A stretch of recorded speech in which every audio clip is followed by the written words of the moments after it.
नमस्कार दोस्तों, मेरा नाम है अंशु और आप सुन रहे हैं हॉरर कहानी और वो भी मेरी जुबानी। दोस्तों, मैं दावे के साथ कह सकता हूं कि आज जो मैं कहानी सुनाने वाला हूं, ऐसी कहानी आपने पहले कभी नहीं सुनी होगी। तो कहानी को शुरू करने से पहले अगर आप हमारे चैनल पर पहली बार आए हैं तो सबसे पहले चैनल को सब्सक्राइब जरूर कर लें और कमेंट में अपना नाम जरूर लिखें। अगली कहानी के अंत में हम आपका नाम जरूर लेंगे। चलिए कहानी शुरू करते हैं। इस शहर में आए आज पहला दिन ही था। मैं अपने फ्लैट को व्यवस्थित कर रहा था। इसी दौरान बालकनी की तरफ गया जो घर के पीछे की तरफ पड़ता था। मेरे फ्लैट के पीछे का इलाका काफी मनहूस सा था। मेरी नजर पड़ते ही मुझे बहुत बुरा लगा। ना ही पीछे कोई घर, ना दुकान, ना पार्क। बस ऐसा लग रहा था जैसे कोई आता ही नहीं यहाँ। जंगली पेड़ पौधों से भरी एक सुनसान सी जगह जिसे देखकर ही मन में मनहूसियत समा जाती है। खैर, उस वक्त तो मैंने उस जगह पर दोबारा नहीं आऊंगा ये सोचकर बालकनी की सफाई तक नहीं की और अपने दूसरे कामों पर लग गया। शाम तक मुझे थोड़ी फुर्सत मिली तो मैं चाय लेकर बैठ गया। इसी बीच धीरे धीरे शाम गहराने लगी और अंधेरा बढ़ने लगा। पूरे घर में लाइट जलाने के वक्त मैं फिर एक बार बालकनी तक गया तो चौंक गया। अंधेरे में भी इस बार मनहूसियत थोड़ी कम लग रही थी।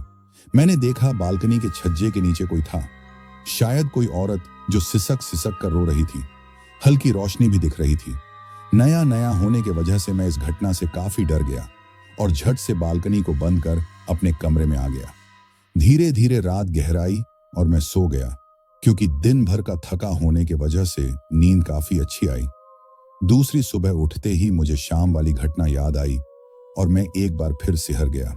कौन थी जो मेरे बालकनी के नीचे बैठकर रो रही थी? कितना दर्द भरा था उसकी आवाज में। मैं कैसा डरपोक आदमी हूं, किसी लाचार स्त्री की मदद करने की जगह डर कर अपने बिस्तर में दुबक गया। रात का अंधेरा इंसान को कितना डरा सकता है, कल मुझे समझ आ गया। खैर, आज से मैंने अपनी जॉब ज्वाइन कर ली। दिन अच्छे से बीत गया। शाम हुई, घर आया तो चाय पीने की इच्छा प्रबल हो उठी। माँ ने आदत जो बिगाड़ कर रख दी थी मेरी।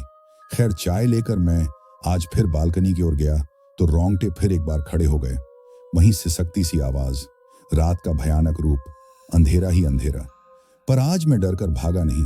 मुझे जानना है कि आखिर कौन है जो हर रात अंधेरे में मेरी बालकनी के नीचे बैठकर इतना मार्मिक रुदन करता है। फ्लैट में आए आज दूसरा ही दिन था और यह दूसरी रात थी जब मुझे अपने फ्लैट के बालकनी के नीचे किसी महिला के रोने की आवाज आई। कल तो मैं काफी डर गया था और डर कर भाग गया था। दरअसल वो जगह ही ऐसी नजर आती थी कि कोई उम्मीद नहीं कर सकता कि वहां कोई इंसान होगा, वो भी रात के वक्त। ना चाहते हुए भी मन में आत्माओं और भूतों का भय समा जाता है। पर आज मैंने अपने मन को कड़ा करते हुए सारी हिम्मत को एकजुट कर आवाज लगाई, कौन है यहां? क्यों रोती हो मेरे घर के पास आकर? तुम्हें भूख लगी है तो आवाज दे दिया करो, मैं रोटी लाकर दे दूंगा। इस तरह यहां बैठकर अब रोना मत। मेरी मां कहती है स्त्रियों का रोना अशुभ होता है। इतना बोलने के बाद मैंने गौर किया कि आवाज आनी अब बंद हो चुकी थी। शायद वो जो कोई भी थी मेरी बातों को समझ रही थी। बहुत देर तक जब कोई आवाज नहीं आई तो मैंने दोबारा कहा, जो भी हो, अगर भूखी हो तो आवाज लगाना, मैं रोटी ले आऊंगा। मैं बालकनी के दरवाजे को खुला ही रखता हूं ताकि तुम्हारी आवाज मुझ तक आ सके। इतना कहकर मैं पीछे मुड़कर अपने कमरे तक आ गया। पर इस बीच मैंने कुछ अजीब महसूस किया। कमरे में मैं अकेला नहीं आया था। मेरे पीछे पीछे आई थी सरसराती हुई हवा का एक झोंका और उसी हवा के साथ उल्टी तक करवा देने की औकात रखने वाली एक भयानक बदबू। खैर, मैं नहीं जानता था कि यही तो शुरुआत थी मेरे अच्छे खासे चल रहे जीवन को उथल पुथल करने की। मुझे लगा पीछे इतनी गंदगी है, शायद वहीं से कोई बदबू हवा के साथ साथ पूरे घर में समा गई। अपना काम खत्म कर मैं सोने से पहले फिर एक बार बालकनी की तरफ गया, ये सोचकर कि अगर कोई हलचल हुई तो एक बार और उस महिला को खाने के लिए पूछाऊंगा। पर अंधेरे और सन्नाटे के अलावा कुछ नहीं था। बाहर बस मनहूसियत सी छाई थी। मुझे सच में चिढ़ सी हो गई थी इस जगह से। मैं दरवाजा बंद कर अपने कमरे में आ गया। बिस्तर में पड़े पड़े मैं सोचता रहा, कौन हो सकती वो महिला जो इतना दर्द लिए वहां अकेली बैठकर रोती है? क्या तकलीफ होगी उसे? काश मैं उसकी कोई मदद कर पाता, पर उसने तो मेरी आवाज का जवाब तक नहीं दिया। शायद वो डर गई होगी। अक्सर एक अकेली स्त्री मर्द से डरती ही तो है। मैंने तो अलग से उसके लिए रोटी भी बनाई, पर शायद रात गहराने से पहले अपने घर चली गई होगी। कल अगर फिर रोने की आवाज आई तो मैं पीछे जाकर जरूर देख आऊंगा। मैं उत्तर प्रदेश के एक छोटे से ग्रामीण इलाके का हूं, ऐसी जगह जहां बचपन से ही आपको अनगिनत कहानियां सुनने को मिलेगी। भूत प्रेत, डायन और आत्माओं से जुड़ी एक से बढ़कर एक डरावनी कहानी, और साथ में कहानी के सच्चे होने के दावे। कई बार तो कुछ उदाहरण भी देखने को मिल जाते हैं जो मुझको मजबूर करते हैं इन अदृश्य शक्तियों पर विश्वास करने को। खैर, मैं अपने परिवार का इकलौता लड़का हूं। चार बहन और मां को उस गांव में छोड़कर गुजरात में पैसे कमाने आया हूं, क्योंकि बहनों की शादी करवानी है, मां को एक सुंदर जीवन देना है। बचपन से अपने आसपास मैंने सिर्फ औरतों को संघर्ष करते हुए देखा है। मां ने भी तो अपने संपूर्ण जीवन को दांव पर लगाकर मुझे और मेरी बहनों को बड़ा किया। मां ने ही सिखाया है मुझे औरतों को इज्जत देना। खैर, यही सब सोचते सोचते कब मैं नींद के आगोश में समा गया पता नहीं चला। पर आज की नींद कल जितनी खूबसूरत नहीं थी। अचानक रात के 2 बजे मेरी नींद खुली तो हड्डियों को जमा देने जितनी ठंड मेरे कमरे में शामिल थी। इतनी ठंड अप्रैल के इस महीने में कैसे हो सकती है, मैं समझ नहीं पाया, ना ही समझने की अधिक कोशिश भी की। मैं बस अलमारी में कंबल ढूंढने के लिए दूसरे कमरे में गया जहां मेरी कंबल थी। पर दूसरे कमरे में जाने के दौरान मेरी नजर अचानक अपने रसोई घर की तरफ गई, जहां अंधेरे में मुझे 2 चमकती हुई आंखें दिखाई दी। बिल्कुल शांत, मुझे घूरती हुई 2 नीली आंखें। मैं सच में डर गया। अभी अभी लगने वाली ठंड भी फुर्र हो चुकी थी। डर की वजह से मेरे माथे में पसीने की बूंदें चमकने लगी थी। आज मुझे एहसास हुआ मैं वाकई एक डरपोक इंसान हूं। मैं जल्द से जल्द तेज कदमों से अपने कमरे की तरफ भागा और दरवाजा बंद कर चैन की सांस ली। आखिर किसकी आंखें थी वो? अचानक कमरे में इतनी ठंड कहां से आई? मध्य रात्रि में हुई उस खौफनाक घटना ने मुझे रात भर सोने नहीं दिया। मैं चुपचाप अपने बिस्तर में औंधे मुंह पड़ा रहा। डर इस कदर मुझ पे हावी हो चुका था कि मैं करवट तक बदलने में डर रहा था। खैर, डरावनी रात धीरे धीरे खत्म हुई और उजाले की एक हल्की सी झलक मेरे कमरे में दाखिल हुई। सुबह की रोशनी अब मुझे हिम्मत दे रही थी। मैं अपने बिस्तर से उठा और उसी डरावनी घटना को दूसरे पहलू से देखने की कोशिश करने लगा। हो सकता है वो नीली आंखें किसी बिल्ली की होगी जो कि शायद दूध की तलाश में होगी। इस तरह सोचने के बाद मैं काफी हल्का महसूस कर रहा था। रसोई घर में जाकर देखा तो दूध अपने जगह पर सुरक्षित था, पर रोटियां गायब थीं। वही रोटी जो मैंने उस अनजान रोने वाली के लिए बनाई थी। पर बर्तन के ढके होने के बावजूद रोटियां गायब कैसे हो गईं? अगर कोई बिल्ली ही थी तो वो क्या रोटियां निकालकर उसे वापस ढक सकती है? अब मेरा दिमाग सोचने की स्थिति में नहीं था। रात भर का जगा होने के वजह से सर में भयंकर दर्द हो रहा था। फिर ये सुबह वाली बात मुझे फिर से डरा रही थी। मैं चाय पीकर वापस अपने कमरे में जाकर सो गया और जब नींद खुली तो सूरज मेरे सर पे था। काम पर जाने का वक्त बीत चुका था। मैंने सोचा क्यों ना आज बाहर जाकर इस औरत के बारे में पता करूं। कौन है जो रात में यहां आकर रोती है? हाथ मुंह धोकर मैं बाहर की ओर निकला। कॉलोनी के सबसे अंतिम घर मेरा ही था। मेरे घर के पीछे खेत और उसके पीछे जंगल था। मैं आगे बढ़ते गया। कोई रास्ते में नहीं था। पता नहीं कैसा शहर था ये। एक तो यहाँ की भाषा अलग, ऊपर से लोग बस अपने काम से ही काम रखते हैं। बड़ा अजीब सा माहौल था इस जगह का। कुछ दूर चलने के बाद मुझे एक चाय और पराठे की दुकान दिखाई दी, जहां कुछ लोग बैठकर गप्पे मार रहे थे। मैं भी सुबह से भूखा ही था तो वहीं बैठकर चाय के साथ पराठे खाने लगा। साथ में थोड़ी बहुत बातें भी कर लेता। बातों बातों में मैंने उन लोगों से पूछा कि क्या यहाँ कोई ऐसी महिला है जो बहुत दुखी है, क्योंकि मेरे घर के पीछे हर रात कोई महिला रोती है। क्या आप सब जानते हैं उन्हें? मेरा इतना कहना था कि लोग बिना मेरे सवाल का जवाब दिए वहां से जाने लगे। कुछ ही देर में सारी भीड़ खत्म हो गई। अब बचा मैं और होटल का मालिक जो लगातार मेरी ओर ही घूरे जा रहा था। मैंने दोबारा उनसे पूछा, क्या बात है? सब मेरा सवाल सुनकर चले क्यों गए? पहले तो दुकानदार मेरे सवाल को नजरअंदाज करता रहा, पर बहुत जोर देकर पूछने के बाद उसने जो बताया वो मेरे पहले से डरे हुए दिल को और ज्यादा डराने के लिए काफी था। उसने कहा कि दोबारा आवाज आए किसी के रोने की तो आवाज मत लगाइएगा। वो कोई इंसान नहीं, एक पागल औरत की आत्मा है। कई सालों पहले वहां एक पागल रहती थी। फिर एक दिन उसने एक बच्चे को जन्म दिया।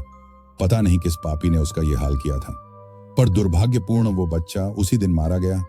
तब से लगातार वो पगली वहीं बैठकर रोती थी। फिर एक दिन रहस्यमय तरीके से वो भी गायब हो गई। लोग समझते रहे वो कहीं भाग गई। पर फिर किसी ने वहां उसके रोने की आवाज सुनी तो उसे बहुत ढूंढा, पर वो मिली नहीं। तब से सबको लगता है कि पगली अपने बच्चे के जाने के गम में मर गई होगी कहीं जाकर, पर बच्चे की याद में वो आज भी रोती है। कितना निर्दयी होगा वो इंसान जिसने एक लाचार पागल औरत को भी हवस का शिकार बना दिया, अपने ही रक्त को उसके गर्भ में डाल खुद सारी जिम्मेदारी से हटकर चैन से जी रहा होगा। पर इतना सब सुनकर मैंने तय कर लिया कि मैं अब उस घर में नहीं रहूंगा। क्या पता उस पगली की आत्मा मेरे घर के अंदर भी आती होगी। शायद वो नीली आंखें भी उसकी ही थीं जिसे देखकर मैं कल रात डरा था। मैंने रास्ते में ही तय कर लिया कि कल के कल मैं उस घर को बदल दूंगा। मन में डर और ईश्वर को याद करते करते मैं अपने फ्लैट तक पहुंच गया। मैं चाहता था किसी तरह जल्द से जल्द ये रात बीत जाए। पता नहीं क्यों मन एक अनजान घटना से डरा हुआ था। मैं फ्लैट में पहुंचा ही था कि मां का फोन आ गया। मेरी सबसे छोटी बहन का आज रिजल्ट आया था। पूरे गांव में सबसे ज्यादा अंक आए थे उसके। मैं बहुत खुश था आज। तीनों बहनों में छोटी मुझे सबसे प्यारी थी। लगभग 1 घंटे तक मां और बारी बारी से बहनों से बातें होती रहीं। डर काफी हद तक निकल चुका था। सोने से पहले मैंने रोटियां बनाई और खा पीकर अपने बिस्तर पे आ गया। नींद शायद अच्छे से आई भी नहीं थी, पर एक आवाज कानों को टकराने लगी। एक अजीब सी आवाज पूरे माहौल को डरा रही थी। ऐसा लग रहा था कोई अपने नाखूनों से दीवार पे खुरच रहा है। मैंने लाइट ऑन किया और इधर उधर देखने लगा कि ये आवाज आ कहां से रही है। बहुत देर तक खोजने के बाद भी कुछ नहीं दिखा, बस आवाज लगातार आती रही। मैं वापस अपने बिस्तर पे आ गया और हनुमान चालीसा पढ़ते हुए लाइट बंद कर दी। धीरे धीरे मैं नींद के आगोश में चला गया। रात का पहला पहर बीत चुका था, पर रात खत्म नहीं हुई थी। करीब 2 से 2:30 बजे का वक्त होगा। मेरे कमरे के बाहर दस्तक हुई। कोई जोर जोर से मेरे दरवाजे को पीट रहा था। डरा होने के बावजूद मेरे अंदर इंसानियत बची हुई थी। मुझे लगा कोई मुसीबत में तो नहीं। यही सोचकर मैं धीरे धीरे दरवाजे की तरफ बढ़ा। सारी हिम्मत जोड़कर मैंने दरवाजे को एक धक्के में खोल दिया और अवाक रह गया। दरवाजे के उस तरफ मेरी सबसे छोटी बहन खड़ी थी। बिल्कुल बुरी हालत थी।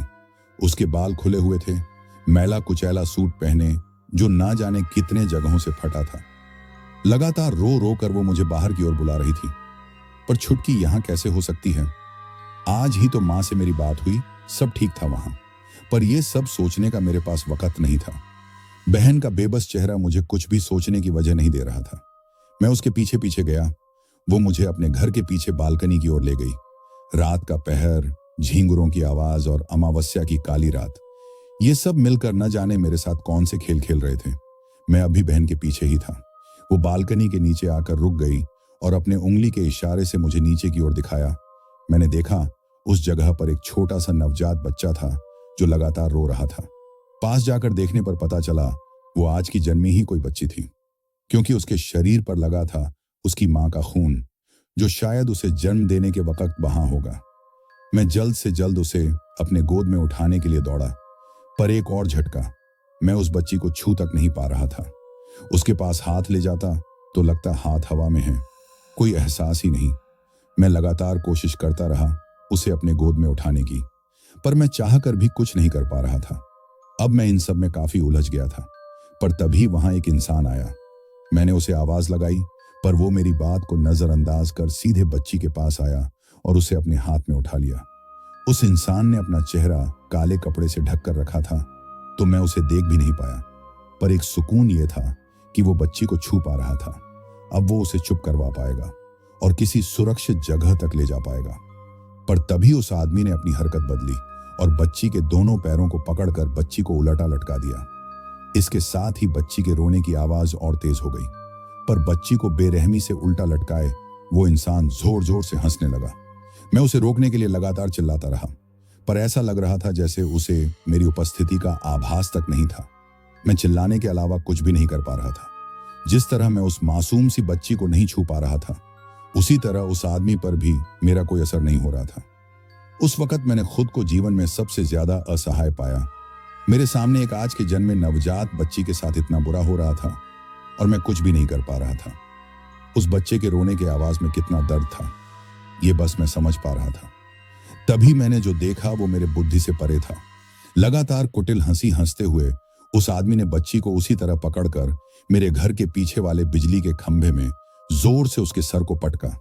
उसके पैर पकड़े रहा और सर की तरफ से लगातार 4-5 पछाड़ उसने खंभे पे मारी। और हर बार मैंने मेरे चेहरे पर उस मासूम के सर और जिस्म से निकले खून के छींटों को महसूस किया। मैं अब कुछ नहीं देख पा रहा था। मेरी आंखें धीरे धीरे बंद होने लगी। बच्ची के रोने की आवाज अब बंद हो चुकी थी। मैं बेहोश होने ही वाला था कि अचानक मेरी नींद खुल गई और मैंने खुद को अपने बिस्तर में पाया। इसका क्या मतलब था? क्या मैं सपने में था? नींद से जागकर भी मैं होश में नहीं था। वो सपना मुझ पर हावी था। क्या किसी को इतने बुरे सपने भी आ सकते हैं? क्या इस सपने के पीछे कोई ऐसी चीज है जो मुझे समझना चाहिए? ये सब सोच ही रहा था कि दीवारों पर फिर से खुरचने की आवाज आई, पर इस बार मैंने इस लाइट नहीं जलाई। बस सुनता रहा उस आवाज को जो शायद कह रही थी, मेरी मदद करो। मैं अभी उस भयंकर सपने से निकल भी नहीं पाया था कि फिर यह दीवार पे खुरचने की आवाज मुझे पागल बना रही थी। सपने का एक एक पल मुझे याद आ रहा था और मेरा दिमाग सुन्न होता जा रहा था। आज तक मैंने इतना डरावना सपना नहीं देखा, पर एक तसल्ली थी कि वो सपना था। पर यह सब जो मेरे साथ हो रहा है, क्या ये सब आम घटना है? ये सोचता रहा पर कुछ समझ नहीं आ रहा था। फिर अचानक उस वक्त जब रात के 3 बज रहे थे, मुझे बहुत जोरों की भूख लगी, जबकि मैं तो रात में सोने से पहले पूरी 4 रोटी खाकर सोया था। पर भूख को क्या समझाया जाए। सारे डर और आतंक को एक तरफ कर मैं रोटियां बनाने रसोई की तरफ गया। शुक्र है आज सोने से पहले मैंने रसोई की लाइट बंद नहीं की कि कहीं फिर से अंधेरे में मुझे नीली आंखें न दिख जाएं। खैर, आज ऐसा कुछ नहीं हुआ। मैंने आटा गूंधा और रोटियां बनाने की तैयारी करने लगा। एक के बाद एक मैंने पूरी 6 रोटियां बनाई। फिर रात वाली सब्जी को गर्म करके खाने बैठा तो जैसे ही रोटी वाले बर्तन के ढक्कन को खोला, रोटियां गायब थीं। एक भी नहीं, बिल्कुल नहीं।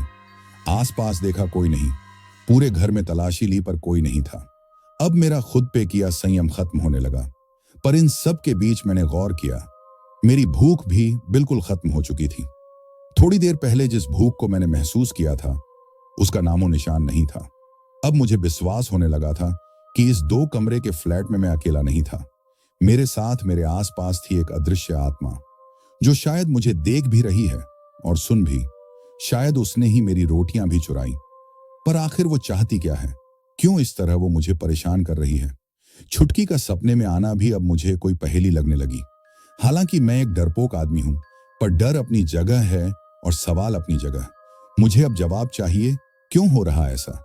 मैंने आंखें बंद की और अपने इष्टदेव को याद करने लगा। पर शायद जो आत्मा मेरे साथ इस कमरे में थी, उसे ये पसंद नहीं आया। अचानक एक हवा का झोंका आया और खड़े खड़े ही मैं एक जोरदार झटके के साथ दीवार पे टकराते हुए नीचे गिरा। अचानक हुए इस हमले ने मुझे काफी सारा दर्द दिया। मैं चीखने लगा और इसके साथ ही एक बहुत ही कुटिल हंसी पूरे कमरे में गूंजने लगी। हंसने की आवाज ऐसी थी कि मुझे लगा जैसे मेरे कानों पर किसी ने उबलता हुआ शीशा डाल दिया हो। मैं दर्द और डर के मारे जोर जोर से मदद की गुहार लगाने लगा। अपने ईश्वर को पूरे दिल से याद करने लगा, पर इन सब से कोई असर नहीं हुआ। इस बीच मुझे कई बार हवा में उठाकर वापस फर्श पे पटका गया। मुझसे अब मेरा दर्द बर्दाश्त नहीं हो रहा था। मैं किसी तरह हॉल से रेंगते हुए फ्लैट के मेन गेट तक पहुंचा। दरवाजा उम्मीद से परे खुला हुआ था, जैसे कोई चाहता था कि मैं बाहर जाऊं। मैं किसी तरह उठ खड़ा हुआ क्योंकि मुझे जल्द से जल्द बाहर जाना था। अंदर रहा तो आज मेरी मौत पक्की थी। एक बार दोबारा घर के अंदर नजर पड़ी तो मुझे फिर वही 2 नीली आंखें दिखी जो मेरे कमरे में थी। वो लगातार मुझे घूर रही थी। मैं भागना चाहता था इस घर से बहुत दूर, पर बाहर भी घुप अंधेरा था। वो हंसी जो अंदर मेरे कानों को तकलीफ दे रही थी, वो यहाँ नहीं थी।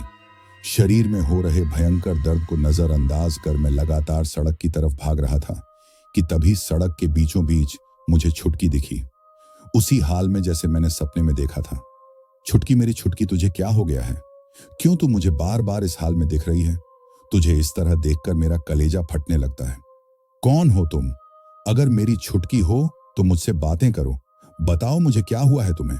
सुन्न की ओर ताकती मेरी छुटकी मेरे आंखों के सामने से दूर जाने लगी बिना कुछ कहे। पर मैं उसे अकेला नहीं छोड़ सकता। मैं उसके पीछे पीछे चलने लगा, पर शरीर में बने जख्मों की वजह से मैं ठीक से चल भी नहीं पा रहा था। पर पता नहीं मुझ पर एक अजीब सा नशा सवार था जो मुझे उसके पीछे चलने को मजबूर कर रहा था।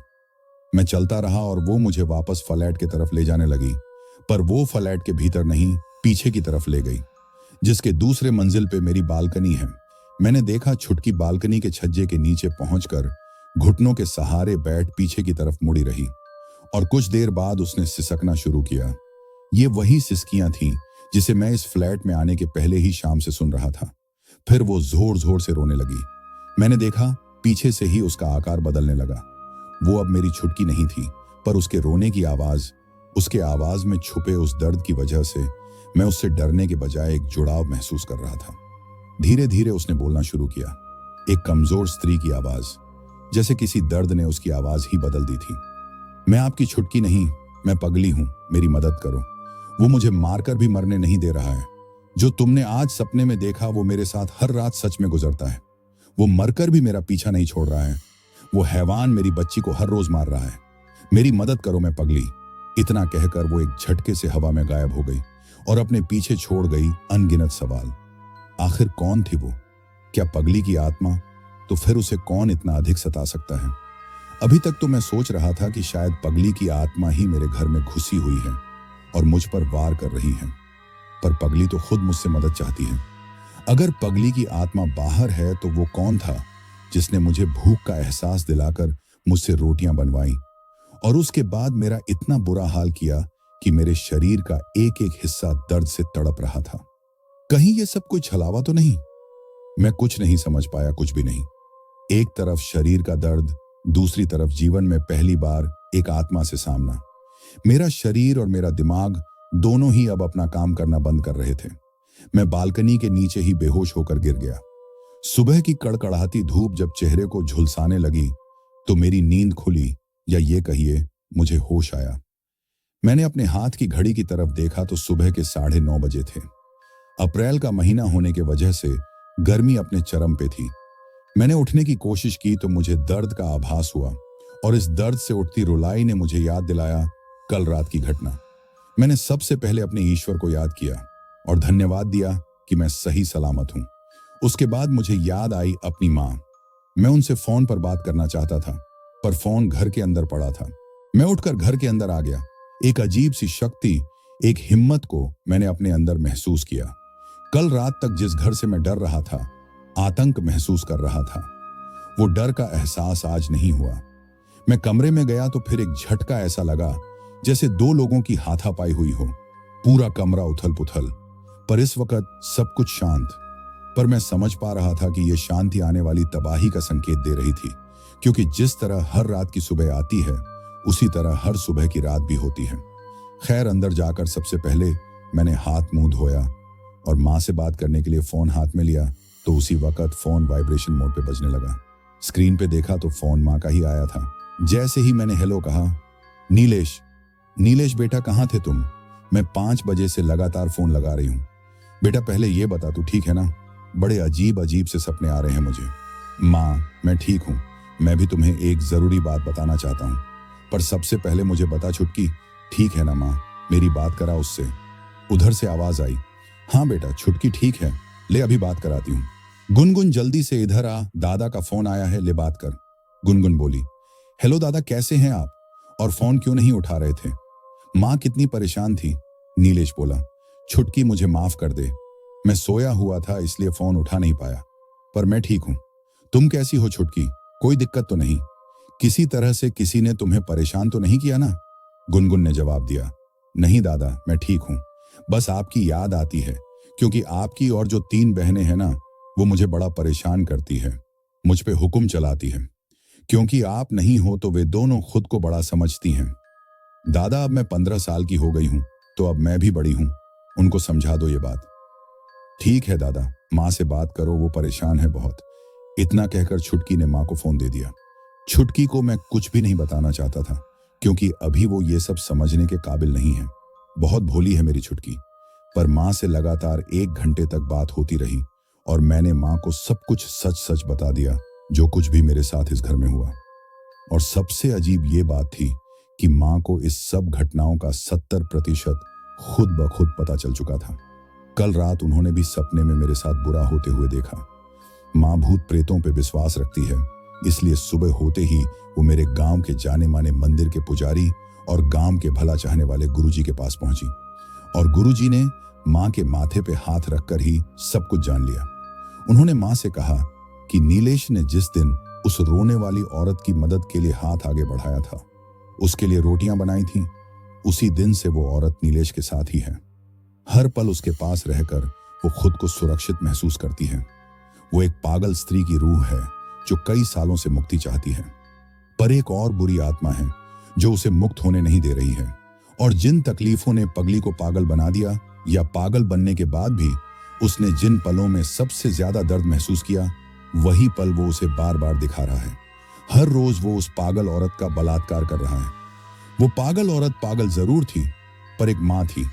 उसने अपने बच्चे को अपनी आंखों के सामने बेदर्दी से मरते देखा है और यही घटना उसे बार बार दिखाया जा रहा है। मैं अवाक था। कुछ कुछ अब मैं भी समझ पा रहा था। पगली की बातें और गुरुजी के बातों में समानता थी। मां ने कहा, बेटा अब तू चाहकर भी वहां से भाग नहीं सकता, क्योंकि पगली अब तुमसे मदद चाहती है और जब तक तुम उसकी मदद नहीं करोगे वो तुम्हारा पीछा नहीं छोड़ेगी। और पगली के पीछे पड़ी शैतानी आत्मा पगली का पीछा नहीं छोड़ेगी। इस तरह तुम्हारे साथ एक नहीं 2 तरह की आत्मा हर पल तुम्हारे साथ रहेगी। गुरुजी से मैंने इसका हल पूछा तो उन्होंने कहा कि वो तुम्हारे पास जाएंगे, पर उनको पहुंचने में 3 दिन का समय लगेगा। तब तक तुमको अपनी सहायता खुद करनी होगी। पर एक बात याद रखना, किसी तरह का कोई ऐसा काम मत करना कि जिससे दोनों आत्माओं को तकलीफ हो, क्योंकि उस बुरी आत्मा से बहुत कमजोर है पगली। तुम किसी तरह का तंत्र मंत्र का उपयोग उस घर में करोगे तो इसका सबसे पहले असर पगली पे होगा। शायद उसकी शक्तियां खत्म हो जाए और वो तुमसे बात भी ना कर पाए। तुम्हें बस 3 दिनों तक अपनी सुरक्षा करनी है। इसके लिए तुम अभी के अभी हनुमान मंदिर में जाकर हनुमान जी के चरणों में चढ़ाया हुआ सिंदूर अपने माथे पे लगा लो, क्योंकि उस पवित्र सिंदूर से निकलने वाली तेज बुरी आत्माएं झेल नहीं पाती। दूसरा काम यह करना कि रात में सोने से पहले सारे कपड़े उतारकर बिल्कुल निर्वस्त्र होकर सोना, क्योंकि वो बुरी आत्मा एक पुरुष की है और कोई भी पुरुष दूसरे पुरुष को निर्वस्त्र देखने पर उससे दूर भागता है, उसके शरीर से घृणा करता है। इस तरह से वो तुम्हें छू नहीं पाएगा। और जिस तरह तुम 2 दिनों से अपने भूख से ज्यादा रोटियां बना रहे हो, ठीक वैसा ही अगले 3 दिन और करना। तुम्हारी रोटियां वो बुरी आत्मा अपने कब्जे में कर रही है। अब अगर रोटियां नहीं मिली तो वो तुम्हें तो कुछ नहीं कर पाएगा, पर शायद अत्यधिक क्रोध में वो पगली की आत्मा को और ज्यादा तकलीफ देगा। इन तरीकों से तुम अपनी सुरक्षा कर सकते हो, पर इन 3 दिनों में तुम्हें पगली से बात कर यह पता लगाना होगा कि आखिर उसके साथ क्या हुआ था, वो बुरी आत्मा किसकी है और उन दोनों की लाशें कहां हैं। पगली की आत्मा बेहद कमजोर है, क्योंकि वो मुक्त होना चाहती है, इसलिए वो अपने लिए ताकत बढ़ाने की कोशिश भी नहीं करती। पर तुम्हें उसे समझाना होगा कि उस बुरी आत्मा से बचने के लिए उसे अपनी शक्तियां बढ़ानी होगी। ये शक्तियां बहुत काम आएगी। पगली तुम्हें बस सपनों में ही दिखेगी, क्योंकि उसके पास उतनी भी शक्ति नहीं है कि वो तुम्हारे जागते वक्त तुमसे जुड़ पाए। इसलिए रात के पहले पहर में ही तुम सो जाना, ताकि पगली तुम्हें ज्यादा से ज्यादा जानकारी दे पाए। दूसरी बात, सपने में पगली तुम्हें बहुत सी ऐसी चीजें और घटनाएं दिखाएगी जिससे कि तुम्हारे दिल और दिमाग पर बुरा असर करेगा। ये सभी वही घटनाएं होंगी जो उसके साथ बीती होंगी, वही घटनाएं जिसने उसे पागल बना दिया। पर तुम अपने दिमाग को तैयार रखना, ये 3 दिन बहुत भारी पड़ेंगे तुम्हें। सुबह के वक्त की दिनचर्या आम होगी और रात के अंधेरे में सच्चाई कुछ और होगी। ऐसा बहुत कुछ होगा जो तुम्हें सारे तरीके जो गुरुजी ने बताए हैं वो सब करने से रोकेगा, पर तुम्हें हिम्मत से काम लेना होगा। नीलेश, मेरी बातों को अच्छे से याद रखना, मुझे भरोसा है तुम ये सब कर लोगे। छुटकी का चेहरा नजर आता है ना तुम्हें पगली के रूह में? फिर सोचना, तुम जो कुछ भी कर रहे हो अपनी छुटकी के लिए ही कर रहे हो। बेटा, मैं तुम्हारी मां हूं, जानती हूं ये सब काम आसान नहीं है, पर पगली पर हुए अत्याचारों का बदला तुम्हें लेना ही होगा। वो जीवित नहीं है, पर थी तो एक स्त्री ही। गुरुजी के साथ मैं भी आऊंगी तुम्हारे पास। बस मेरी बातों को याद रखना और सब कुछ उसी तरीके से करना। मुझे अपने ईश्वर पे पूरा यकीन है। अच्छाई के रास्ते में किसी के साथ बुरा नहीं हो सकता। मां से बात हो चुकी थी और मां की बातों ने मेरे अंदर बेहिसाब हिम्मत भर दी थी। अब मैं तैयार हूं पूरी तरह से। मैं पगली को मुक्ति और इंसाफ दोनों दिलवाऊंगा। मन के अंदर का डर खत्म हो चुका था। मुझे नहीं पता कि अगले 3 दिन मेरे साथ क्या क्या होगा। मुझे नहीं पता गुरुजी ने जो उपाय दिए हैं वो सब काम करेंगे या नहीं, मैं बस तैयार हूं, जो भी होगा मैं उन सबसे लड़ूंगा, क्योंकि बात अब एक बहन की है। आज पहला दिन था। गुरुजी के कहे अनुसार मुझे उनके आने तक यानी 3 दिनों तक सतर्क रहने की आवश्यकता है। मैंने झटपट घर की हालत ठीक की और ऑफिस के लिए निकल गया। रास्ते में ही हनुमान जी का मंदिर पड़ता था। मैंने हनुमान जी के दर्शन किए और उनके चरणों में लगे हुए सिंदूर को अपने माथे में लगा लिया। ऑफिस में सारा दिन अच्छा बीता, हालांकि मुझे नाजुक सा एक एहसास था, किसी के मेरे साथ होने की कोई ऐसी अदृश्य चीज जो हर पल मेरे साथ रही। मैं शाम के 6:30 बजे घर पहुंचा। घर की दशा बिल्कुल वैसी ही थी जैसे मैंने सुबह सुबह देखा था। 2 आत्माओं के बीच हुए झड़प या फिर किसी एक आत्मा के क्रोध का शिकार हुआ मेरा कमरा।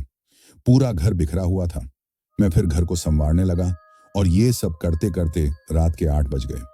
इस बीच माँ का फोन भी आया। उन्होंने मुझे खा पी कर जल्दी सोने को कहा। उसके बाद मैं रोटियां बनाने रसोई में गया, पर एक रोटी बनते ही पहली रोटी गायब हो जाती और जब मैं हैरान होकर इधर उधर देखता तो मुझे सुनाई देती एक खौफनाक हंसी, जो कभी मेरे बिल्कुल पास से आती तो कभी दूसरे कमरे से। इसी तरह एक एक कर मेरी सारी रोटियां खत्म हो गईं। आज मैं भूखा ही रह गया।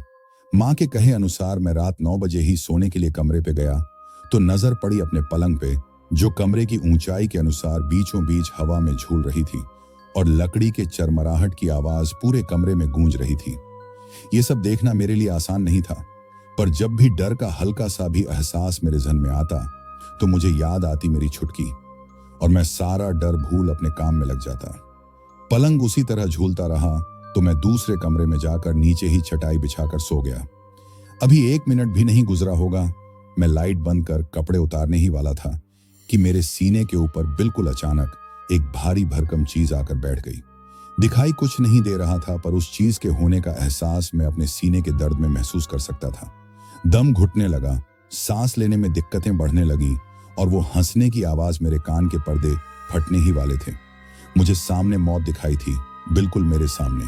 पर तभी आखिरी पल में मुझे अपने ईश्वर की याद आई और ईश्वर का स्मरण करते ही मुझे अपने सीने का बोझ कुछ हल्का लगा। मैं एक झटके में उठ खड़ा हुआ और जोर जोर से हाँफने लगा। मेरी सांसें वापस चलने लगी। तभी अचानक मेरी नजर अलमारी में लगे शीशे पर गई, जहां मैं खुद को बिल्कुल साफ देख पा रहा था। मैंने देखा सुबह मंदिर से लगाया हुआ टीका अभी गायब था, तो यही कारण था बुरी शक्ति के मुझ पर हावी होने का। दरअसल मुझे सोने से पहले हाथ मुंह धोकर सोने की आदत है और यही आदत आज मेरी जान ले जाती। पर अब मैं कहां जाऊं? तभी मुझे याद आया कि मेरे घर के छोटे से मंदिर में भी हनुमान जी की एक मूर्ति है। मैं तेजी से उस कमरे में गया और हनुमान जी के पास रखी सिंदूर की डिबिया से अपने माथे में टीका लगाया। हनुमान चालीसा पढ़ वापस अपने कमरे में आया तो पलंग इस बार अपने जगह पर फर्श पे थी। मैंने कमरे की लाइट बंद की और एक एक कर अपने सारे कपड़े उतार दिए और चुपचाप जाकर सो गया। मानसिक थकान के वजह से मुझे नींद जल्दी आ गई, पर मुझे पता था नींद तो एक बहाना है। असल में मैं इसलिए सो रहा हूं ताकि मैं सपने में पगली से मिल सकूं और जान सकूं उसके जीवन का रहस्य और मौत का कारण। कुछ देर बाद अब मैं गहरी नींद में था। धीरे धीरे मैं एक गहरे कुएं में समाता जा रहा था। चारों तरफ अंधेरे में लगातार उस कुएं में फिसलता जा रहा था। मेरी आंखें खुली हुई थी। मैं देख पा रहा था कि जैसे जैसे मैं गहराई में जा रहा था, मेरा कद छोटा होता जा रहा था और उम्र भी। अब मैं शायद 14 या 15 वर्ष के बीच की उम्र में था। तभी मुझे अपने पैरों के नीचे जमीन का आभास हुआ और मैं अपने पैरों पर खड़ा हुआ। मैं अभी 15 वर्ष का नीलेश था और अपनी स्कूल ड्रेस में था, पर एक बात समझ नहीं आई कि स्कूल के कपड़ों में लिखा था बाल भारती स्कूल, जबकि मैंने तो अपनी पूरी पढ़ाई मातृभूमि उच्च विद्यालय से की है। फिर मैं ये कौन से स्कूल का यूनिफॉर्म पहना हुआ हूं? धीरे धीरे और गहराई पर जाने से मुझे दिखा मेरा स्कूल और मेरा गांव। मैं अपने स्कूल की तरफ बढ़ने लगा। रास्ते में मुझे कई सारे स्कूल के विद्यार्थी भी मिले, पर वे सब उल्टी दिशा में जा रहे थे, यानी कि स्कूल से घर की तरफ, और मैं एकलौता था जो स्कूल की तरफ जा रहा था। खैर, बिना ज्यादा सोचे मैं बढ़ता गया और स्कूल के गेट से अंदर चला गया। मैंने देखा सारे कमरे बंद थे, पर एक कमरा खुला हुआ था। मैं उसी कमरे की ओर गया तो पांव बाहर ही ठिठक गए। उस कमरे के भीतर कोई था। दरवाजा खुला होने के वजह से मैं भीतर साफ साफ देख पा रहा था। मैंने देखा 4 लोग किसी बेंच को घेर कर खड़े थे। मैं उन चारों को पहचानता नहीं था, पर दिमाग उन्हें जानता था। एक स्कूल का गार्ड था और एक हेडमास्टर, दूसरा विज्ञान का शिक्षक और चौथा था उस विद्यालय का पादरी जो हमेशा सफेद कपड़ों में रहता था। और उन सब के बीच फंसी थी शिवांगी दीदी। शिवांगी दीदी जो मेरे स्कूल को साफ रखती है, मुझसे 1 साल ही बड़ी होगी। उनकी माँ भी पहले इस स्कूल की सेविका थी, पर गुजरे साल जब उनकी माँ की मौत करंट लगकर हो गई, तब से शिवांगी दीदी ही सारे स्कूल को साफ करती है। पर ये चारों उनके साथ क्या कर रहे हैं? शिवांगी दीदी का तो रो रो कर बुरा हाल था। वो बस मदद की गुहार लगा रही थी। मुझे ये सब देखकर बहुत बुरा लगा। मैं सीधे कमरे के अंदर चला गया और उनको वहां से जाने के लिए बोलने लगा, पर उन चारों को तो मेरी आवाज भी सुनाई नहीं दे रही थी। मैं लगातार चिल्लाता रहा, उनको रोकता रहा, पर वे लोग हवश में अंधे हो चुके थे। उन्होंने मेरे आंखों के सामने ही शिवांगी दीदी के सारे कपड़े उतार दिए और जिस कपड़े से वो स्कूल के खिड़कियों और दरवाजे को साफ करती, वो धूल से भरा कपड़ा उन्होंने शिवांगी दीदी के मुंह में ठूंस दिया। शिवांगी दीदी की आवाज उसी कपड़े में फंसकर दब गई। अब वो बस हाथ पैर चला रही थी, पर पादरी के अलावा तीनों ने मिलकर शिवांगी दीदी के हाथ पैरों को पकड़ रखा था। इस बीच पादरी ने सबसे पहले धर्म के झूठे लिबास में लिपटा सफेद पोशाक को बड़ी खुशी खुशी उतारकर बेरहमी से शिवांगी दीदी का बलात्कार किया। वो चीख भी नहीं पाई और उन चारों ने एक एक कर बारी बारी से शिवांगी दीदी के गुप्तांग के साथ खिलवाड़ किया। अंत में जब गार्ड की बारी आई, तब तक शिवांगी दीदी बेजान हो चुकी थी। किसी को जरूरत भी नहीं पड़ी कि वे उनके हाथ पैर पकड़े। गार्ड बेखौफ होकर पूरे 3 घंटे तक शिवांगी दीदी के शरीर के साथ खेला। वही गार्ड जिनका कर्तव्य होता है रक्षा, और उसी रक्षक ने आज भक्षक बनकर एक स्त्री की इज्जत को खुद लूट लिया। और जब मन भर गया तो शिवांगी दीदी के बेजान शरीर, लहूलुहान जिस्म पर अनगिनत लाते बरसाई। जाते जाते उसने उनके मुंह से कपड़ा भी हटा दिया और कमरे को बंद कर चला गया। मैं कमरे के बाहर था, पर बंद कमरे के भीतर भी मैं देख पा रहा था बेजान सी पड़ी शिवांगी दीदी को। मैंने देखा कपड़ा मुंह से हट जाने के बाद भी वो चिल्लाई नहीं, चीखी नहीं, क्योंकि वो जानती थी अब चिल्लाकर भी वो कुछ नहीं कर पाएगी। उनका जो खो गया अब वो वापस नहीं आएगा। मैं बस सुन पाया उनकी सिसकियां, जिसमें कितना दर्द और लाचारगी भरी थी, वो बस मैं समझ पाया। बिल्कुल वही सिसकियां जो मैं अपने बालकनी के बाहर सुन सकता था। ये दोनों सिसकियां बिल्कुल एक ही थीं। ये सब देखकर मैं जो महसूस कर रहा था वो मैं बता नहीं सकता। फिर धीरे धीरे सब कुछ मेरे आंखों से ओझल होने लगा। मैं वापस धीरे धीरे बड़ा होने लगा और अंत में अपने वर्तमान समय में आ पहुंचा। स्कूल के बाहर निकलते वक्त मैं अब किसी कुएं में नहीं था। आस पास जिंदगी थी, भागम भाग भीड़ थी, लोगों की आवाजें थीं, बस वालों और फेरी वालों की आवाज थी। उन्हीं बसों में से एक बस थी जिसके पीछे लिखा था बाल भारती स्कूल गुजरात। नींद झटके के साथ खुल चुकी थी।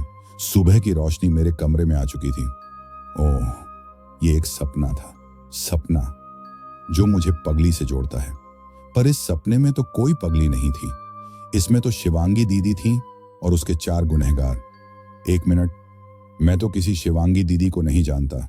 मैं तो उनसे कभी नहीं मिला। और उस स्कूल का नाम तो बाल भारती स्कूल था। मेरे गांव में तो ये स्कूल है ही नहीं। हाँ, पर एक बस दिखी थी मुझे जिसमें लिखा था सेंट बाल भारती स्कूल गुजरात। इसका मतलब ये स्कूल गुजरात में ही है। मैं समझ चुका था, हो ना हो अब आगे की जानकारी मुझे उसी स्कूल में जाकर मिलेगी। मैं फौरन नहा धोकर उस स्कूल की ओर रवाना हो गया। बस अड्डे पर उतरते ही मुझे बाल भारती के कुछ स्कूली बच्चे मिल गए। मैं उनके पीछे पीछे ही चलता रहा।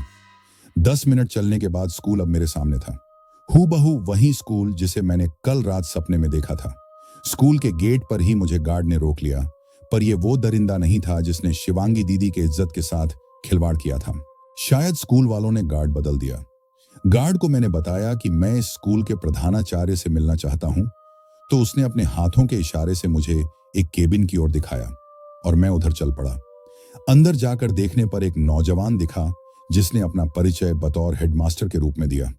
मैंने उनसे कहा कि मुझे इस स्कूल में काम करने वाली सेविका शिवांगी दीदी से मिलना है, क्योंकि मैं उनके गांव का हूं और रिश्ते में भाई लगता हूं। मेरे बोलने के बाद उन्होंने गार्ड को आवाज लगाई और स्कूल के काम करने वाले कर्मचारियों के जानकारियां रखने वाली रजिस्टर मंगवाई, ताकि वो तसल्ली कर ले कि मैं शिवांगी दीदी को सच में जानता हूं या नहीं, कहीं मैं कोई फर्जी तो नहीं। पर आश्चर्य यह हुआ कि उस पूरे रजिस्टर में शिवांगी नाम की कोई लड़की का नाम नहीं था। उन्होंने एक दो और फिर पूरे 3 बार रजिस्टर के पन्ने पलटते हुए बार बार यही कहा, हमारे यहाँ कोई शिवांगी नाम की लड़की काम नहीं करती। गार्ड भी उसके हाँ में हाँ मिलाता रहा। मैं निराश होकर वापस जाने के लिए मुड़ा ही था कि एक बात दिमाग को कौंध गई। मैंने जब कल सपने में खुद को इस स्कूल के विद्यार्थी के रूप में देखा था, उस वक्त मैं 15 साल का था। अब मैं 25 साल का हूं। इसका मतलब जिस दिल दहलाने वाली घटना को मैंने सपने में देखा था, वो आज से 10 साल पहले ही बीत चुकी थी। इसका मतलब 10 साल पहले के रजिस्टर में शिवांगी दीदी का नाम हो सकता है। मैं वापस मुड़ा और बेहद धीरज के साथ हेडमास्टर महोदय से कहा, महोदय जी, मैं जब 13 साल का था तब मेरी बड़ी बहन गांव को छोड़ इस स्कूल में काम करने आई थी। इससे पहले उनकी माँ भी यही काम करती थी, पर उनकी मृत्यु करंट लगने से हो गई। आप मुझे 10 साल पहले का रजिस्टर दिखा सकते हैं क्या? मैं जानता था शिवांगी नाम की जो भी कोई थी, मैं खुद को उनसे झूठे रिश्ते में जोड़ रहा हूं। 13 साल पहले वो गांव से यहाँ पे काम करने आई थी और मैं रिश्ते में उनका भाई लगता हूँ। ये वाली बात भी मैंने झूठ ही कहा था, क्योंकि मैं जानता हूं कि कोई भी स्कूल अपने किसी भी कर्मचारी की जानकारी ऐसे ही किसी अनजान को नहीं दे सकता। पर मैं बाध्य हूं, मुझे पगली के अतीत का पता लगाना ही होगा। सपने में ये सब देखना संयोग मात्र नहीं हो सकता। कहीं ना कहीं शिवांगी दीदी पगली के साथ जुड़ी हुई है। फिर शिवांगी दीदी के साथ भी तो कितना बड़ा अन्याय हुआ। उनके साथ न्याय हुआ या नहीं, ये भी तो मैं जानना चाहता हूं। एक अजीब सा जुड़ाव महसूस कर रहा था मैं शिवांगी दीदी के साथ। मैं उनको नहीं जानता, पर फिर भी ऐसा लग रहा था जैसे वो सच में मेरी ही शिवांगी दीदी हैं। ऐसा शायद इसलिए हो रहा था क्योंकि मैंने सपने में खुद को इस स्कूल के विद्यार्थी के रूप में देखा। खैर, कुछ बातें बड़ी पेचीदा होती हैं, उनको समझने की कोशिश करने में वक्त जाया नहीं करना चाहिए। जो काम महत्वपूर्ण है उस पर ही गौर करनी चाहिए। 10 साल पहले वाली रजिस्टर दिखाने की बात से ही स्कूल के नौजवान हेडमास्टर जी भड़क चुके थे। फिर भी अपने गुस्से और खींच को 80% दबाते हुए बड़ी शालीनता से उन्होंने कहा, देखिए नीलेश जी, हो सकता है 10 सालों पहले आपकी बड़ी बहन इस स्कूल में कार्यरत थी। उस वक्त मेरे पिता इस स्कूल के प्रधानाचार्य थे और मैं इस शहर में, क्या इस देश में भी नहीं था, अमेरिका के कॉलेज में अपनी पढ़ाई पूरी कर रहा था। पर गुजरे 2 सालों से मैं यहाँ हूँ और अपने पिता के स्कूल को आगे बढ़ा रहा हूँ। मेरे पिता के साथ कई तरह की अजीब सी घटनाएं हुई और इस बीच मेरे स्कूल के पुराने पादरी की भी मृत्यु इसी स्कूल के 4 दीवारी के अंदर रहस्यमय तरीके से हो गई। तब से मेरे पिता मानसिक रूप से बीमार हैं। स्कूल के हर स्टाफ को देखकर वो डरने लगते थे। इसलिए यहाँ आने के बाद जब मैंने उनकी ऐसी हालत देखी तो स्कूल के सारे पुराने कर्मचारियों को काम से निकाल दिया और नए स्टाफ रखे। पर मुझे अच्छे से याद है 2 साल पहले भी इस स्कूल में कोई शिवांगी नाम की सेविका नहीं थी। आप इस विषय में मेरे पिता से बात कर सकते हैं, क्योंकि वही एकमात्र इंसान है जो 10 साल पहले काम करने वाली किसी सेविका को जानते होंगे। बाकी पूरे स्कूल में एक भी पुराना ना ही स्टाफ है ना शिक्षक। हाँ, लेकिन याद रखिएगा, मेरे पिता एक मानसिक रोगी है। किसी भी वक्त वो आप पर हमला तक कर सकते हैं। इसलिए आपको उनसे एक दूरी बनाकर ही बात करनी होगी। मैं गार्ड को कह देता हूं, वो आपको मेरे घर लेकर जाएंगे। मुझे भला क्या आपत्ति हो सकती थी। मैं गार्ड के पीछे बाइक पर बैठकर चला गया। कुछ देर बाद ही गार्ड ने 1-2 मंजिला इमारत के पास पहुंचकर बाइक पार्क की। फिर हम दोनों सीढ़ियां चढ़ते हुए ऊपर जाने लगे। इस बीच मैंने गौर किया, वो गार्ड बार बार मुझे कुछ बताने के लिए मुंह खोलता, पर फिर किसी अनजान डर से भयभीत होकर चुप हो जाता। आखिर मुझसे नहीं रहा गया और मैंने आखिरी माले पे पहुंचते ही उससे पूछ बैठा, तुम जानते हो ना शिवांगी दीदी को? तुम जानते हो कि उनके साथ कितना बुरा हुआ? तुम मुझे बता सकते हो? मैं वादा करता हूं तुम्हारी नौकरी को कोई खतरा नहीं होगा। मेरे इतना कहने के बाद अब वो काफी सामान्य लग रहा था। उसने मुझे वापस सीढ़ियां उतरने को कहा और मुझे बाइक में बैठाकर पास ही में एक पार्क में ले गया। हम एक बेंच में बैठे और फिर बताने लगा, नीलेश जी, मुझे नहीं पता आप कौन हो, पर मैं शिवांगी दीदी को जानता हूं। स्कूल के पीछे जो बस्ती है ना, वही घर था उनका। मैं भी उसी बस्ती में रहता था। उनके घर के पास ही मेरा घर था। उनकी मां की मृत्यु सच में स्कूल में करंट लगने से हो गया था। उनके पिता तो बहुत पहले ही मर चुके थे। मां के मरने के बाद स्कूल वालों ने शिवांगी दीदी को स्कूल की साफ सफाई का काम दे दिया और वो हमारे साथ पढ़ने वाले सरकारी स्कूल को छोड़ इस स्कूल में काम करने लगी। कभी कभी वो स्कूल से घर वापस ही नहीं आती थी। धीरे धीरे बस्ती वालों में ये बातें फैलने लगी कि शिवांगी का चक्कर स्कूल के गार्ड से चल रहा है। और वो रात में स्कूल में बने उसी गार्ड रूम में गार्ड के साथ रात बिताती है। मैं उस वक्त 8वीं में था, सब कुछ समझता था। मैंने गौर किया, शिवांगी दीदी अब पहले जैसी नहीं रही। वो अब पहले से काफी बदल चुकी थी। रात में जब भी मेरी नींद टूटी, मैंने उन्हें उनके घर के अंदर जागते ही देखा। वो सोती नहीं थी, अपने घर के आगे खेल रहे बच्चों को वो पत्थर से मारती। अब वो स्कूल भी नहीं जाती थी, पर वो गार्ड उनसे मिलने आता था घर पर। और जिस दिन भी गार्ड उनसे मिलने आता, उस रात वो अपने दरवाजे के पास बैठकर घंटों सिसकती रहती। शिवांगी दीदी को बस्ती वालों ने अब नया नाम दे दिया था, पगली। किस तरह एक लड़की जो स्कूल जाती थी, पढ़ती थी, अपने माँ के साथ जिंदगी बिता रही थी और माँ के मरने के बाद भी खुद अपने जीवन को बचाए रखने के लिए काम कर रही थी, उस साधारण सी लड़की को पगली बना दिया गया। पहले 4 लोगों ने मिलकर उसकी इज्जत को तार तार किया, बेरहमी से उसके जिस्म को कुचला। फिर वो गार्ड उसे डरा धमकाकर रात भर अपने कमरे में रख न जाने कितने बार उसके जिस्म से खेलता रहा। और फिर बस्ती वालों ने बगैर उसे जाने, बगैर उसके दर्द का कारण जाने, उसे बदनाम कर दिया। और फिर भी मन नहीं माना तो उसका नाम पगली रख दिया। वही पगली जिसकी सिसकियां मुझे मेरे बालकनी के बाहर हर रात सुनाई पड़ती हैं। और तो और मरने के बाद भी उसको चैन नहीं मिला। आज भी कोई बुरी आत्मा उसे बार बार उसके गुजरे दिन याद दिलाती है। वो तड़पती है, रोती है, अपनी मुक्ति के लिए भीख मांगती है, पर उसे मिलती है हर रात एक सजा, रूह तक कांप जाए ऐसी सजा। अब मैं सब कुछ समझ रहा था। मैंने इस नए गार्ड से पूछा, तुम बता सकते हो वो पुराना गार्ड कहाँ मिलेगा? तो उसने कहा, 2 साल पहले वो शिवांगी दीदी को ये कहकर अपने साथ ले गया कि वो उससे शादी करना चाहता है और अपने घर ले जाना चाहता था। बिना माँ बाप की लड़की थी, कोई क्या कहता। वैसे भी बस्ती वाले उससे छुटकारा ही तो चाहते थे। भेज दिया उसे उस गार्ड के साथ। पर कुछ दिनों बाद ही ये खबर आई कि शिवांगी दीदी किसी चौराहे पे भीख मांगती है और वो गार्ड उससे पैसे लेकर दारू पीता है। आगे उसने बताया, इसके बाद जब भी उस ओर जाता तो अक्सर शिवांगी दीदी मुझे दिख जाती और वो मुझे पहचान भी लेती। मैं कुछ पैसे उनको देकर आगे निकल जाता। फिर मैंने देखा शिवांगी दीदी गर्भवती हुई। वो बढ़े हुए पेट को लेकर ही भीख मांगती रहती। इस बीच जब मैं अंतिम बार उनसे मिला तो मुझे देखकर उन्होंने अपने गर्भ में हाथ फेरकर मुझे मामा कह संबोधित किया। मतलब वो अपने बच्चे को बताना चाहती थी कि ये तुम्हारा मामा है।